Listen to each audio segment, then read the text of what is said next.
ठिकराठो में शेरिन बदमनी ऐं ॿियनि समाजी बुराइनि ख़िलाफ़ सूर्या बादशाह चौक ते एहतिजाजी मुज़ाहिरो करे धरणो हुयो। रिपोर्ट करे आहे अरबेलो महतम।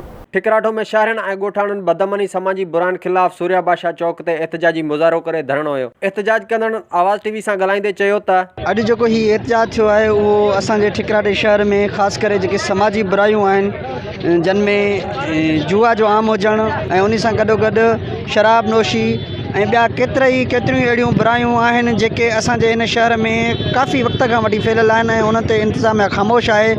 ऐं जेकॾहिं इन्हनि बुराइनि जो सिलसिलो इहो अॻिते ईअं ई रहियो त असांजे ठिकराठे शहर में जेको असांजो मुस्तक़बिल आहे या जेके असांजे मुस्तक़बिल जा नंढड़ा आहिनि उन्हनि जी तालीम सां गॾोगॾु जेकी ॿियूं उन्हनि जूं शयूं आहिनि चङाई वारियूं उहे सभई ठप थी वेंदियूं।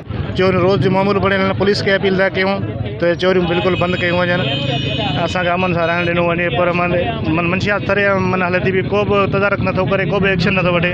असां वस वारनि खे अपील था कयूं बराए महिरबानी हिते रहणु ॾिनो वञे हक़ सां ऐं जेके बुरायूं ख़तमु कयूं वञनि। असांजे शहर ठिकराट में हर तरह जी बुराई, हर तरह जी जुआ, आकड़ा पर्ची, शराब विकिरो ऐं असां वटि चर्स हली रहियो आहे। असांजे ईअं सम्झ त शहर में मुस्तक़बिल तबाह थी रहियो आहे। जीअं त असांजा मुंहिंजे ई घर में हिकिड़ो चर्स आहे जंहिंखे चर्साई आहे जेको चर्स पी करे हिन टाइम पागल थी चुको आहे।